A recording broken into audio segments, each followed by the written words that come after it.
Magandang araw sa atin, mga kababayan, mga kaibigan. Sa araw na ito, pakinggan po natin ang naging pahayag at posisyon ng Iglesia ni Cristo hinggil po sa mga nangyayari ngayon sa ating bansa. Lalong-lalo na po itong patungkol sa pagka-aresto sa dating Pangulong Duterte. Pakinggan po natin, ito ay naging pahayag, opisyal na pahayag mula sa tagapagsalita ng Iglesia ni Cristo. Pakinggan po natin mga kababayan at narito pa ang video.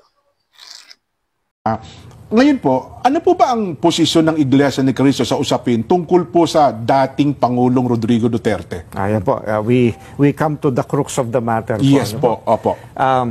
Para po sa mga kababayan po natin, ang posisyon po ng Iglesia ni Cristo ay ito. Kung ano ang tama at kung ano ang nasa mga batas natin, yun sana ang dapat pairalin. Huwag po itong pilipitin para umayon sa nais ng sinuman. Hindi po sumasang-ayon ang Iglesia sa anumang hakbangin na hindi naaayon sa mga batas ng ating bansa. Sapagkat ang batas po ang salalayang nagpapanatili ng kaayusan sa ating bansa. Kapag ang batas ay binaliwala, ay nagbubunga ito ng kaguluhan, hidwaan at kawalang hustisya. Alam niyo po iyan. Sino mang Pilipino o mamamayan ng ating bansa na may ginawang paglabag sa ating mga batas, dito dapat litisin sa ating bansa. Bakit po? Sapagkat gumagana naman ang sistema ng ating hustisya. Hindi po natin sinasabing wag litisin ang dating Pangulo sa mga iniaakusa laban sa kanya.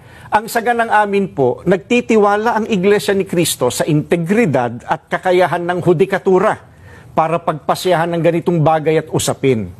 Ang mga hukom natin ay may kakayahan po na gampanan ang kanilang tungkulin, na ipataw ang tamang hustisya at pairali ng katarungan sa lahat ng sandali. Kaya, hindi natin dapat isuko ang soberenya ng ating bansa sa iba. Yan po ang posisyon natin. Ayun, malinaw na malinaw. Ano ha? So, Nelson, wala palang kinalaman sa rally. Kung ano man pagkilos. Kung ano man pagkilos sa kasabay ng kaarawan ng dating Pangulong Rodrigo Duterte. Hindi ito wala po. Kung ano ang batas, yun dapat na umiral. Oho. Sa kasalukuyan pong pangyayari. At dapat po ay dito, litisin sa ating bansa. Ano ha? Kaya Edwin, meron pa po ba kayo gustong idagdag sa mga nabanggit pa po ninyo? Gusto ko lang po sabihin, masarap yung kape. Huwag ko kayo madadala na imbitahan uli kami at makapagkape po rito kasama ninyo. Ayun. Maraming salamat po sa inyo sa pagkakataong ito. Ayan, maraming pong salamat ka Edwin, ang tagapagsalita po ng Iglesia ni Cristo.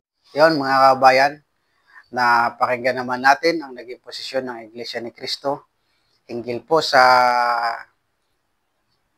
pagka-aresto sa dating Pangulong Duterte. Ang posisyon po ng Iglesia ni Cristo ay iyon lamang tama at naaayon sa saligang batas, sapagkat naniniwala po ang Iglesia ni Cristo na ang batas hudikatura sa ating bansa ay umiiral. Kaya ang sino mang Pilipino na nagkasala ay dapat litisin dito sa ating bansa sa sarili nating batas. Yun lang naman po mga kababayan, sana naging maliwanag ito sa inyo.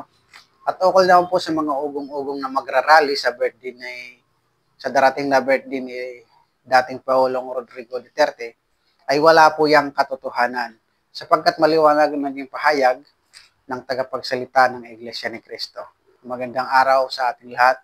God bless po para sa bansang Pilipinas. Thank you.